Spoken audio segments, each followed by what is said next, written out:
सब दिल्ली नहीं मिले, 4 बच्चे, 2 राजकुमार दिल्ली नहीं मिले। दिल्ली मिलने का तो अब क्या तलाक के बाद नई शादी वादी भी होगी राजा भैया की? अभी तलाक तो होने दीजिए, अभी तलाक होने दीजिए, तलाक होगा। की बात नहीं कर रहा हूँ जो न्यूड पोजीशन में मेट्रो में यात्रा कर रही थी, मैं उस महिला की बात नहीं कर रहा हूँ नग्नता वाली। मैं महिला जिसे नारी कहते हैं, स्त्री कहते हैं। मियाँ बीवी में झगड़ा और तलाक अक्सर सुनने में आता है, लेकिन कई बार ऐसे मामले भी आ जाते हैं कि जहाँ ये मामला कुछ स्पेशल बन जाता है, जहाँ मियाँ बीवी का झगड़ा राजा रानी तक पहुँच जाता है और वो राजा रानी फिर तलाक तक पहुँच जाते हैं।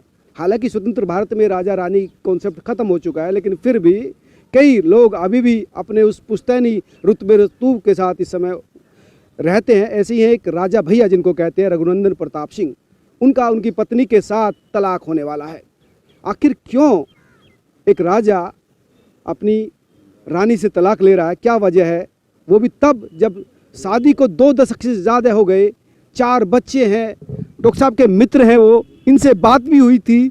वो तमाम चीज़ें पूछेंगे, जानेंगे कि आखिर डॉक्टर साहब राजशाही चली गई, लेकिन राजाओं के जो नखरे हैं ना वो नहीं गए अभी। नहीं साहब, राजा भैया था, है और रहेगा। एक तो राजा और वो भैया हो गया। सोचो, राजा भैया नहीं बनते, सैया भी तो है ना किसी के। अरे सैया भी है, राजा भैया और राजा सैया। देखिए, रघुराज प्रताप सिंह उर्फ राजा भैया, उन्होंने अपनी छवि, उन्होंने अपना राजसी ठाट बाट केवल महल में नहीं रखा, केवल महल के अंदर नहीं रखा, उन्होंने अपनी प्रजा में भी रखा, आम जनता में भी रखा। जब लोकतंत्र बन गया, लोकतंत्र चल रहा था, लोकतंत्र के आधार पर भी इतने वर्ष हो गए, 75 वर्ष हमारे देश को स्वर्णिम अवसर हम लोकतंत्र का मना रहे हैं। उसके बाद भी अगर राजतंत्र रहा, चाहे किसी की सरकारें आई उत्तर प्रदेश में, चाहे बसपा आई, चाहे कांग्रेस आई, चाहे भाजपा आई, चाहे सपा आई, कोई आया, लेकिन रघुराज प्रताप सिंह राजा भैया के जलवे को कोई नहीं रोका। लेकिन वो जलवे की बात छोड़िए, लेकिन वो जो उनकी बेगम है, जो रानी है, वो भी तो राजकुमारी है ना, वो भी तो बस्ती राज परिवार से, उसका भी तो हक है ना। बिल्कुल हक है। तो उसके हक पर आपकी नजर क्यों नहीं है? नहीं, उसके हक पे है, तभी तो उसके हक के अनुसार ही तो 2 बेटे 2 बेटी हैं। 2 बेटे 2 बेटी दोनों मिलकर तो जन्म लिया ना। नहीं, 2 दशक बाद, 24-25 साल बाद है। अगले राजकुमार हैं, अगली राजकुमारियां, 2 राजकुमार है राजा भैया के। तो ऐसे में ऐसा होना, ऐसे में ऐसी बात होना दुखद है। दोनों परिवारों के लिए दुखद है, खुद राजा भैया के लिए दुखद है, खुद रानी साहिबा के लिए दुखद है। लेकिन उसका अंत क्या हो?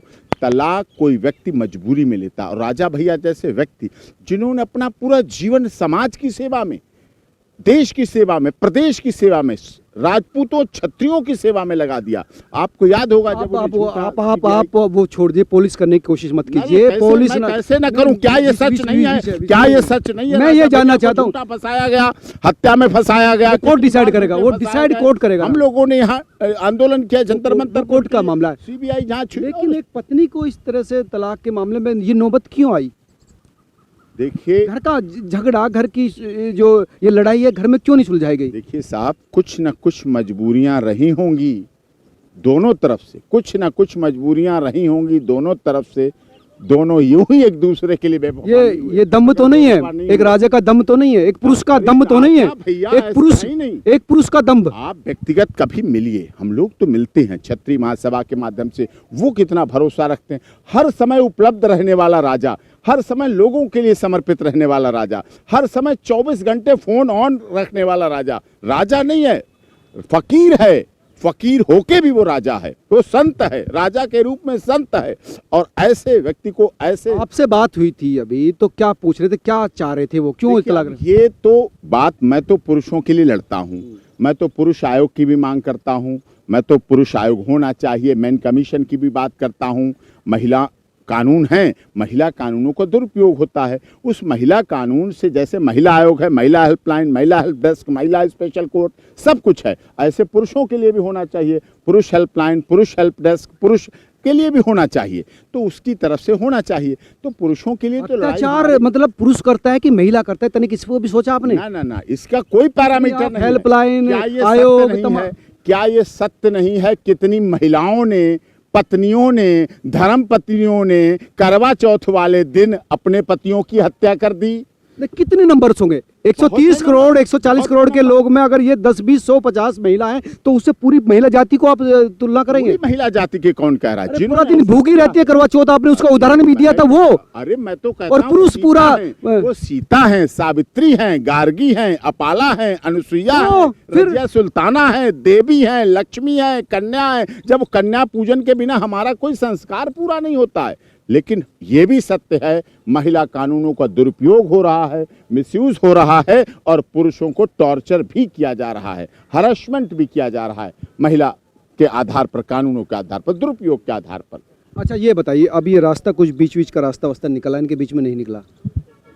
देखिए तलाक क्या है, अगर आपके विचार नहीं मिले, ये कोई बिन फेरे हम तेरे तो थे नहीं कि बिन फेरे हम तेरे जो आज का कानून आ रहा है, वही तो बिन दर्द फेरे है, हम वही तो तेरे, दिक्कत जब है। तक तुम मेरे तब तक हम तेरे, जब तुम भी नहीं मेरे तो हम भी नहीं तेरे, बिन फेरे हम तेरे। बिन फेरे हम तेरे तो थे नहीं। शादी हुई, विवाह का बंधन हुआ, राजसी शादी हुई।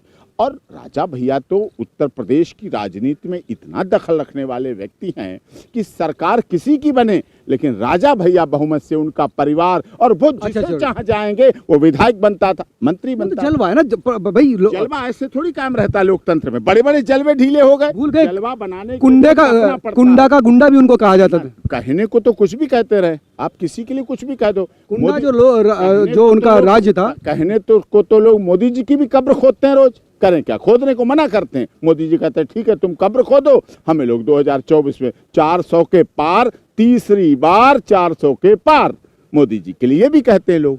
तो उसमें तो कहने से उससे कोई फर्क नहीं पड़ता कौन किसके लिए। आप नई शादीवादी करेंगे क्या? योगी जी को बुलडोजर बाबा कहते हैं, कुछ लोग खुश होते हैं। उन्होंने लड़कियों के लिए लव जिहाद पे कंट्रोल किया, सब कुछ किया, कानून बनाए, ये सब किए। कहने वाले कहते, कहने वालों का काम है। तो अब क्या तलाक के बाद नई शादीवादी भी होगी राजा भैया की? अभी तलाक तो होने दीजिए, अभी तलाक होने दीजिए, तलाक होगा। हम तो चाहते हैं कि कोर्ट में मेडिएशन हो जाए, समझौता हो जाए, मेडिएशन का रास्ता अपनाया जाता है। नहीं क्यों करेंगी वो मेडिएशन? वही वो तो अपना जो हक है वो मिलेंगी। नहीं हक क्या है, हक तो सब कुछ उसका है। जब उसके राजकुमार हैं, साथ में राजकुमारियां हैं, फूल जैसे बच्चे हैं। बच्चे के लिए अपनी जिंदगी, बच्चे व्यक्ति की अपनी जिंदगी भी तो होती है ना। बच्चों के व्यक्ति की माई को क्यों कुर्बानी दे? महिला का जीवन आप क्या समझते हैं? जन्म लेती है, माँ बाप की गोद में खेलती है, बड़ी होती है, उसे स्कूल ले जाने भाई का काम, जिम्मेदारी आ जाती है। भाई के बाद सब मिलके बड़ी होती है, कॉलेज जाती है, फिर वो उसकी यही तो दिक्कत है पुरुषों की कि पुरुषों के हाथ के नीचे से ना निकल, वो इंडिविजुअल अपनी पर्सनालिटी ना डेवलप कर पाए। कभी महिला नहीं चाहती वो बंधन को छोड़े। अच्छी महिला, मैं उस महिला किसने कहा? ये किसने कहा? ये कोई डाटा आया है? की बात नहीं कर रहा हूँ जो न्यूड पोजीशन में मेट्रो में यात्रा कर रही थी। मैं उस महिला की बात नहीं कर रहा हूँ नग्नता वाली। मैं महिला जिसे नारी कहते हैं, स्त्री कहते हैं, वो चाहती है जन्म से लेकर मृत्यु तक वो बंधन में रहे। जब तक शादी नहीं होती, माता पिता भाई बहन, डाटा है आपका, ठीक है, ये डाटा जो है आपका। सुनने की क्षमता रखिए। जब तक वहाँ वो बंधन है, शादी के बाद होता पति का बंधन हो जाता है। पति के बाद वहाँ ससुराल मिलती है, सास ससुर दादी सासी चास, उनका बंधन हो जाता है। उस बंधन के बाद फिर बच्चे हो जाते हैं। फिर जब वो दादी बनती है तो नाती पोतों का बंधन रहता, उनके साथ रहती है। तो उसके जीवन में बंधन है और वो बंधन सहर्ष स्वीकार है, वो प्यार का है, वो संस्कार का है, वो समाज का है। और जो बंधन रहित हो जाती हैं, आप उनके साथ जीवन में देखिए क्या क्या होता है। नहीं बात तो ठीक है, लेकिन इंडिविजुअल पर्सनैलिटी भी तो है ना उसकी, उसका अपना जीवन भी तो है, जिंदगी तो है, अपने निर्णय खुद ले। वो बच्चों के लिए, पति के लिए, पिता के लिए सब कुछ छोड़ दे। ये कब तक रहेगा? 21वीं सदी है, आजाद भारत की आजाद नारी है। नहीं, ऐसा आजाद भारत की इस देश में इंदिरा गांधी भी रही है ना प्रधानमंत्री। हाँ तो रही है ना, मार्गरेट इंडिविजुअल थी ना। मार्गरेट अल्वा रही, मदर टेरेसा रही, डॉक्टर प्रतिभा देवी सिंह पाटिल रही है ना, देश की महामहिम राष्ट्रपति रही है ना। तो फिर किरण बेदी जी रही है ना। इंडिविजुअल से क्या तो मतलब? मानेंगे नहीं राजा भैया, तलाक लेके रहेंगे?